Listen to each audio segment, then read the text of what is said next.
मोर्चा के अध्यक्ष संचिता डोगरा जी, उनके साथ हमारी दोनों महामंत्री अपनी नेहा जी और उर्वशी जी। बेसिकली आज बुलाया गया वो ये है कि हम धन्यवाद करते हैं एलजी साहब का और खासकर अपनी होम मिनिस्ट्री का, मोदी जी का, जिन्होंने विमेन कमीशन को स्टेट के जो स्टेट विमेन कमीशन होता है, खासकर इस यूनियन टेरिटरी के अंदर जम्मू कश्मीर के अंदर उसकी अप्रूवल दी गई है। और एक ऐसी हाई पावर्ड ये विमेन कमीशन है जिसकी मांग भारतीय जनता पार्टी, हमारी बहनें महिला मोर्चा की और हम लोग सब जो है बहुत समय से जो है डिमांड कर रहे थे। और मुझे बहुत खुशी है कि एलजी साहब ने इसकी कॉग्निजेंस को लिया है और कहीं ना कहीं इसको बहुत ही हाई पावर्ड जो कमीशन को इसको गठित करने की जो है अप्रूवल दिया है। ये एक ऐसी हाई पावर्ड कमेटी है, कमीशन रहेगा जो आने वाले समय के अंदर जिस तरह से हमारी भारतीय जनता, जिस तरह से जम्मू कश्मीर का ट्रेन है, जिस तरह से आपने देखा है कि टेरिटरी है, यहाँ पर बहुत हाई हिल्स पे रहती हैं और काफ़ी डोमेस्टिक वायलेंस हो या दूसरी चीज़ें हों तो वो कहाँ पर जाए बहनें अपनी आवाज़ उठाने के लिए। और बहुत खुशी है कि इस तरह की एक विमेन कमीशन को यहाँ पर अप्रूवल मिल गया है। ये विमेन कमीशन सिर्फ यही नहीं करेगी कि जो लॉज इनैक्ट करने हैं, आपको लेजिस्लेशन के अंदर इनैक्ट करने हैं, उसके ऊपर भी एक रिकमेंडेशन देगी जो आने वाले समय के अंदर जो कई ऐसे इंस्टीट्यूशंस हैं जहां पर विमेन की राइट्स को फॉलो नहीं किया जाता या उनकी जो वो वर्क प्लेसेस के ऊपर आपने देखा है कि अट्रॉसिटीज होती हैं या कई बार कंपनीज को कहा जाता है कि आपने एक इसकी कमेटी बनाने कॉन्स्टिट्यूट करनी है which will look into the affairs of women. तो इस तरह के जितनी भी प्रावधान रहेंगे, जो सेफ गार्ड होगा, उन सब सेफ गार्ड को कहीं ना कहीं विमेन राइट्स को सेफ गार्ड करने के लिए जो है ये कमेटी को कॉन्स्टिट्यूट किया गया। ये कमेटी रिकमेंडेशंस देगी और मुझे पूरी आशा है कि आने वाले समय के अंदर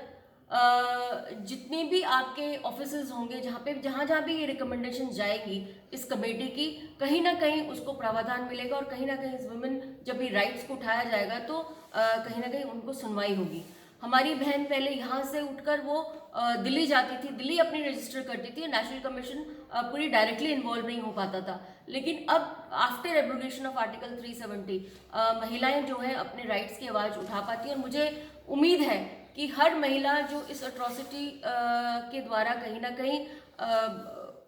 होती है या डोमेस्टिक वायलेंस के ऊपर, मैंने देखा है कि बहुत अच्छी परिवार की बहनें भी चुप रह जाती हैं और कहीं ना कहीं इस पे आवाज़ नहीं उठाती और सिंपली वो मार खाती रहती हैं और उसके बाद भी डोमेस्टिक वायलेंस उनके साथ होता है लेकिन वो आवाज़ नहीं उठा पाती। ये कहीं ना कहीं उनको एक्सेसिबिलिटी देगा, उनकी आइडेंटिफिकेशन को सीक्रेट रखते हुए कहीं ना कहीं उनको न्याय देने में कहीं ना कहीं कामयाब होगा। यही नहीं, इस कमीशन का रोल एक बहुत बड़ा इम्पॉर्टेंट रोल भी है। जो वर्क प्लेसेस हैं उसके ऊपर किस तरह से कमेटीज कॉन्स्टिट्यूट होनी चाहिए, किस तरह से हमारे जो प्रिजनर्स हैं, जो विमेन प्रिजनर्स हैं, जो हमारे रेमेडियल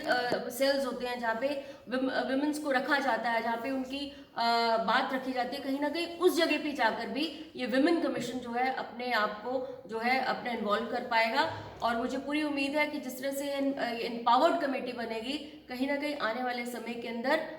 जो बेटियां हैं यहाँ की जो बच्चियां हैं यहाँ की, हमारी आवाज़ बनके, ये इनकी आवाज़ बनके जो है कहीं ना कहीं समाज में न्याय कर पाएंगी। मैं बहुत तहे दिल से एलजी साहब का भी धन्यवाद दूंगी। जिस तरह से एक कश्मीर के अंदर जिस बेटी का एसिड अटैक हुआ, उस एसिड अटैक के ऊपर जो है एक संज्ञान लिया गया। हमारी एक बहुत ही स्नेही बहन रेखा शर्मा जी ने, जो बेटी बचाओ बेटी पढ़ाओ की इंचार्ज है, उन्होंने किस तरह से वहाँ पर जाकर बात रखी, एडमिनिस्ट्रेशन से बात रखी और उसके बाद जो है कहीं ना कहीं एलजी साहब ने जो है चेन्नई में उसका इलाज कराने की कोशिश की है। हम एलजी साहब का धन्यवाद देते हैं कि छोटी छोटी चीज़ों को और खासकर विमेन रिलेटेड इश्यूज़ को लेकर वो बहुत गंभीर है और आने वाले समय के अंदर जो है इस तरह के और प्रावधान जो है हमें इस एडमिनिस्ट्रेशन से मिलेंगे। और खासकर जो मोदी जी की और होम मिनिस्ट्री